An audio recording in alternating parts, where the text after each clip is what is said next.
Feminism നമ്മുടെ നാട്ടിൽ ഇപ്പോൾ വളരെയേറെ ചർച്ചയായിക്കൊണ്ടിരിക്കുന്നതും എന്നാൽ അതിലേറെ തെറ്റിദ്ധരിക്കപ്പെട്ടതുമായ ഒരു വാക്കാണിത്.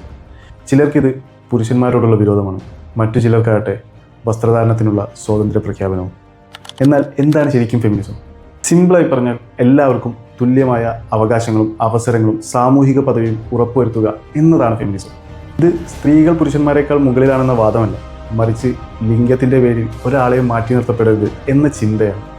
തീരുമാനങ്ങൾ എടുക്കാനുള്ള അധികാരം, തുല്യ ജോലിക്ക് തുല്യ വേതനം, സ്വത്തവകാശം, ഭരണരംഗത്തും നിയമനിർമ്മാണത്തിലും കൃത്യമായ പങ്കാളിത്തം. ഫെമിനിസം ഒരു സ്ത്രീപക്ഷ നിയമം എന്നതിലുപരി ഒരു മനുഷ്യാവകാശ വിഷയമാണ്. ഫെമിനിസം എന്നാൽ പുരുഷവിരോധമാണെന്നൊരു ധാരണ സമൂഹത്തിലുണ്ട്. ഇത് തികച്ചും തെറ്റാണ്. ഫെമിനിസം എതിർക്കുന്നത് പുരുഷന്മാരെയല്ല, സമൂഹത്തിലുള്ള പാട്രിയാർക്കിയൽ വ്യവസ്ഥിതിയാണ്. ഈ പാട്രിയാർക്കിയൽ വ്യവസ്ഥിതി സ്ത്രീകളെ അടിച്ചമർത്തുന്നതിനോടൊപ്പം തന്നെ പുരുഷന്മാരിലും വലിയ സമ്മർദ്ദം ചെലുത്തുന്നുണ്ട്. ആണായാൽ കരയാൻ പാടില്ല, വീടിൻ്റെ മുഴുവൻ സാമ്പത്തിക ബാധ്യതയും അവൻ ഏറ്റെടുക്കണം.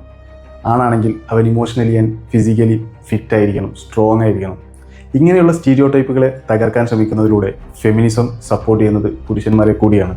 ഫെമിനിസം എന്നാൽ പുരുഷന്മാരെ തെരുവിളിക്കലാണെന്ന് കരുതുന്ന ഒരു വിഭാഗം നമ്മുടെ ഇടയിൽ വളരുന്നുണ്ട്. ഇവരെ നമുക്ക് സ്യൂഡോ ഫെമിനിസ്റ്റ് എന്ന് വിളിക്കാം.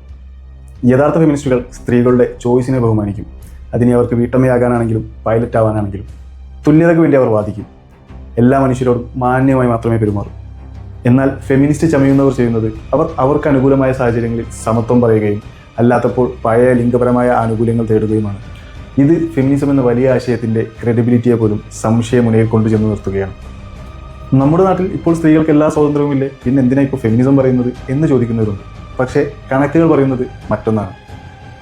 ഗാർഹിക പീഡന നിരക്ക്, തൊഴിലിടങ്ങളിലെ വിവേചനം, ലൈംഗികാതിക്രമം, പെൺകുട്ടികൾക്കുള്ള വിദ്യാഭ്യാസ നിഷേധം, അടുക്കളപ്പണി സ്ത്രീകളുടെ മാത്രം ഉത്തരവാദിത്തമാണെന്ന ചിന്താഗതി, ഇതെല്ലാം ഇപ്പോഴും നമ്മുടെ നാട്ടിൽ നിലനിൽക്കുന്നുണ്ട്. വിവേചനങ്ങളെല്ലാം നിലനിൽക്കുന്നിടത്തോളം കാലം ഫെമിനിസത്തിന് ഇവിടെ പ്രസക്തിയുണ്ട്. ഫെമിനിസം എന്നാൽ ഒരു യുദ്ധമല്ല, അതൊരു മാറ്റമാണ്. ആ മാറ്റം തുടങ്ങേണ്ടത് നമ്മുടെ വീടുകളിൽ നിന്നാണ്. ആൺകുട്ടികളെയും പെൺകുട്ടികളെയും ഒരേപോലെ വളർത്തുക, പരസ്പരം ബഹുമാനിക്കാൻ പഠിപ്പിക്കുക. ഫെമിനിസം എന്നാൽ സ്ത്രീകളെ ശക്തിപ്പെടുത്തുക എന്നതിലുപരി ലോകം സ്ത്രീകളെ കാണുന്ന രീതി മാറ്റുക എന്നതാണ്. ഇതിനെക്കുറിച്ചുള്ള നിങ്ങളുടെ അഭിപ്രായങ്ങൾ താഴെ കമൻറ്റ് ചെയ്യുക. കൂടുതൽ വ്യക്തതക്കായി ഹെൽത്തി ആയിട്ടുള്ള ഒരു ഡിസ്കഷൻ നമുക്ക് തുടരാം.